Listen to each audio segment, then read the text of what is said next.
সব ছাত্রছাত্রীদের শিক্ষকদের তরফ থেকেও কনগ্রাচুলেশন।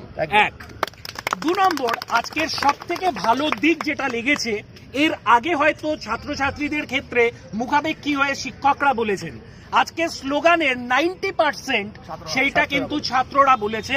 সেখানে টিচাররা দ্বিতীয় সারিতে ছিল, যখন দরকার হয়েছে এগিয়েছে। এটা মানে কি বলবো, ছাত্রছাত্রীদের দিক থেকে যথেষ্ট একটা উল্লেখযোগ্য ব্যাপার। ভেতরে কি হলো সেটা একটু বলে দিই। ভেতরে চেয়ারম্যানের যিনি সেক্রেটারি ছিলেন তার সাথে কথা হয়েছে।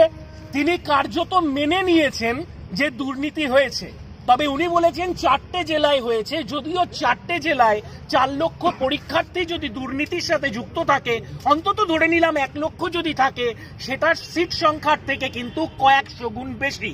সুতরাং এই পরীক্ষাটার আদতে কোনো সারবত্তাই থাকে না। সব থেকে মজার যে বিষয়টা, ওখান থেকে বলা হয়েছে তোমরা প্রমাণ জোগাড় করো, মানে পিএসসির ছাত্রছাত্রীরা পড়াশুনো না করে সিআইডির কাজ করবে। এর থেকে বোকা বোকা কোনো লজিক আসতে পারে না।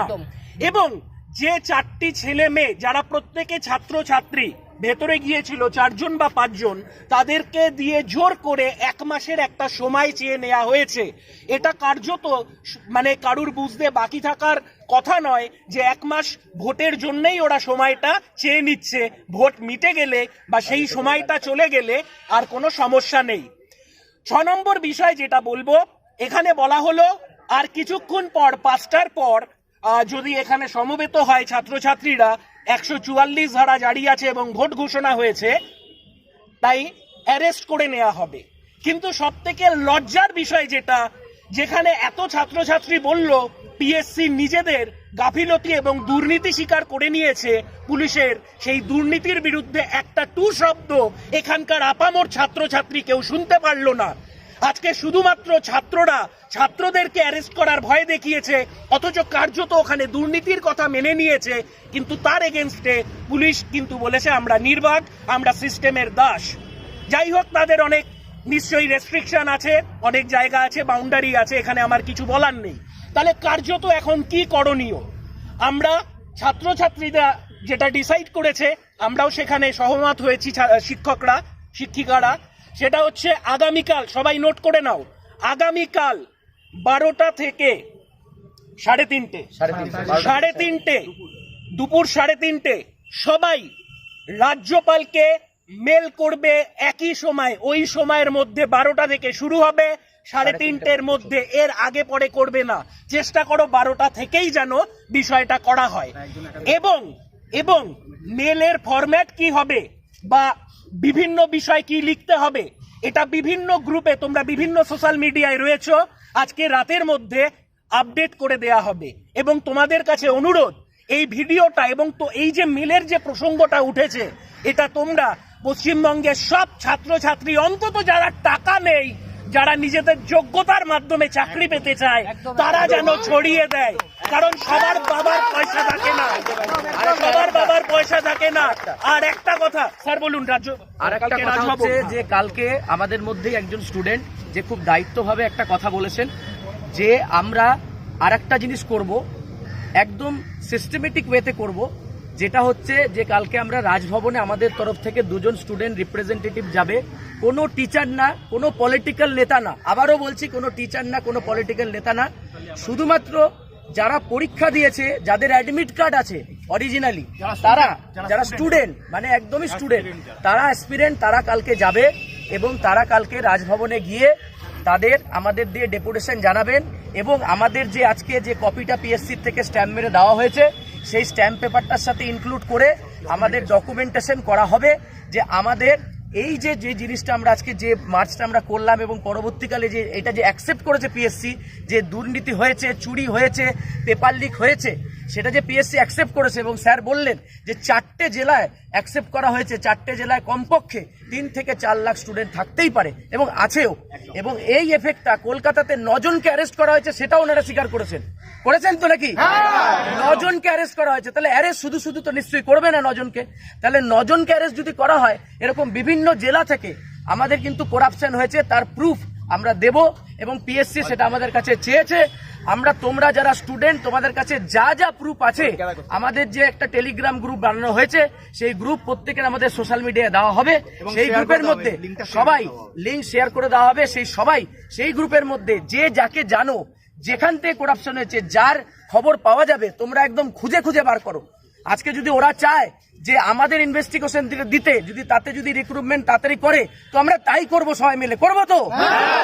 চোরদের ধরতে হবে, এবং আমরা পিএসসি ফুড এসআই যোগ্যদের চাকরি নিয়ে সবাই মিলে তারপরেই ছাড়বো। অন্যায়কে কোনোভাবে সহ্য করা হবে না। এই এক্সামটাকে ক্যান্সেল করিয়ে নতুন একটা এক্সাম একদম সঠিকভাবে একদম করতে হবে। পরিচালনা এর করতে হবে। পাশাপাশি যদি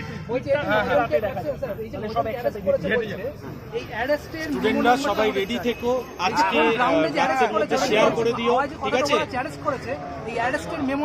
সেটা থানার থেকে জানতে হবে।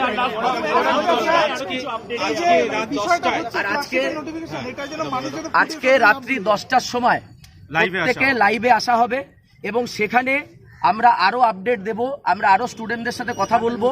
একটা কথা সবাইকে বলছি, ওয়েস্ট বেঙ্গলের স্টুডেন্টরা এবং আমরা সমস্ত টিচাররা, এখানে কিন্তু তোমরা ক্যাপ্টেন, তোমাদেরকে কিন্তু লিড করতে হবে, এবং সবাইকে সমবেতভাবে, যারা আজকে আসতে পারোনি শর্ট নোটিসে, তারা চেষ্টা করছো আমাদের পাশে থাকার, তারা সোশ্যাল মিডিয়াতে এই যে ভিডিওটা আমরা বানালাম সেটা সবাই শেয়ার করো। এবং তোমরা যারা যোগ্য প্রার্থী, স্যার যারা বললেন, যাদের কাছে টাকা নেই, যারা মেধার দমে চাকরি পেতে চাও তারাই শেয়ার করো, যারা টাকার দমে চাকরি পেতে চাও তারা কিন্তু শেয়ার করো না, একদম করো না। 12টা থেকে 3:30-এর মধ্যে এবং 12টা থেকে 3:30-এর মধ্যে সবাই ডিলিজেন্টলি প্রত্যেকজন এই মেলটা কিন্তু অবশ্যই করো। লাইভটা ফেসবুক গ্রুপে জানিয়ে দেওয়া হবে যে কিভাবে লাইভটা হবে, টাইমটা 10টা, ফরম্যাটটা আমরা তোমাদের সবাইকে লিখে দিয়ে দেবো, সমস্ত কিছু ওই গ্রুপে আপডেট পাবে। 12টা থেকে 3:30-এর মধ্যে, ঠিক আছে? কালকে তাহলে আমাদের দুটো ডিসিশন হলো, যে ফার্স্ট যে আমরা মেল করব 12টা থেকে 3:30, মেলের ফরম্যাট কি, মেল করা হবে, সিসিতে কে থাকবে, সমস্ত কিছু গ্রুপে আপডেট হবে। কেউ ইন্ডিভিজুয়ালি করবে না, সবাই কিন্তু একত্রিতভাবে কাজ করতে হবে। তাই একটাই ফরম্যাট 12টা থেকে 3:30 পর্যন্ত যাবে, এর বাইরে যাতে কোনো ফরম্যাট না আসে। আর কালকে আমাদের দুজন রিপ্রেজেন্টেটিভ রাজভবনে যাচ্ছেন এবং ডকুমেন্টেশন করবেন এই যে ডকুমেন্টসটা নিয়ে, ব্যাস। যত বেশি মেল করবে তত বেশি আর মেল যেন, আমি আবারও বলছি, মেল যেন সবাই করে, Because যত বেশি মেল যাবে তত বেশি কিন্তু ওরা নড়ে বসবে এবং আমাদের দাবিটা পূরণ হবে। এই যে দুটো স্টেপ নেওয়া হলো, যেটা স্যারেরা এখন বললেন যে পুরো দুটো স্টেপ কালকে কি নেওয়া হবে, সেটা আজকে আমাদের রাত্রিবেলা যখন লাইভ আসবো সবাই আমরা, তখন কি কি ডকুমেন্টস বা কি কি বলা হয়েছে সমস্ত ডিটেলসে জানানো হবে। আমাদের প্রথম এখন পাখির চোখ রাখতে হবে যে আজকে রাতের বেলায় 10টার সময় যাতে ম্যাক্সিমাম লোকে জানতে পারে যে এইরকম ঘটনা ঘটেছে, এই ঘটেছে। তো তারপরে আমরা কালকে 12টার পরে 12টা থেকে 3:30-এর মধ্যে এটা আমরা তখন বেশি লোকে যখন জানতে পারবে তখন বেশি করে মেল করতে পারবো। তো মোস্ট ইম্পর্ট্যান্ট আমার যেটা বলার, যে আজকে রাত 10টা যেটা ফিক্সড করা হয়েছে, কারণ অনেকে বাড়ি যেতে দূর থেকে এসছেন, বাড়ি যেতে অনেক টাইম লাগবে। তো রাত 10টার সময় সবাই কাইন্ডলি ম্যাক্সিমাম স্প্রেড করে টেলিগ্রামে লাইভ এসো, হ্যাঁ লাইভে আসার চেষ্টা করো, এবং ওখান থেকে আমরা সবাই মিলে একটা ডিসিশন নেব যে ফার্দার এই দুটো স্টেপ ছাড়াও কি মুভ হতে পারে। টেলিগ্রাম লিংকটা শেয়ার করে সবাই জয়েন করো, হ্যাঁ যত টেলিগ্রাম লিংকটা যারা জয়েন হচ্ছে তারাও শেয়ার করো, যার যত গ্রুপ হয়েছে এবং সমস্ত কিছু প্রত্যেকের থটস নেওয়া হবে, যে কে কি বলতে চায়, সবার কথা শোনা হবে। প্রয়োজনে আমরা 1 ঘন্টা ধরে লাইভ করব, বাট শুনবো সবার কথা। তারপরে আমরা ফার্দার কি স্টেপ নেব, যতক্ষণ না আমরা যে ডিসিশনটা নিচ্ছি, যতক্ষণ না যোগ্যরা চাকরি পাচ্ছে ততক্ষণ আমরা আন্দোলন চালিয়ে যাব। আর এটাই সবচেয়ে বড় সুযোগ, সেই সুযোগটাকে একদম হাত থেকে না বেরিয়ে দেওয়ার জন্য আমরা কিন্তু আজকে সবাই মিলে একজোট হয়ে কিন্তু রাত্রিবেলায় ডিসিশনটা নেওয়ায় সবাই যাতে সাহায্য করে, সবাই লাইফে আসুক, এটাই হচ্ছে লাস্ট কথা। একদম চলো।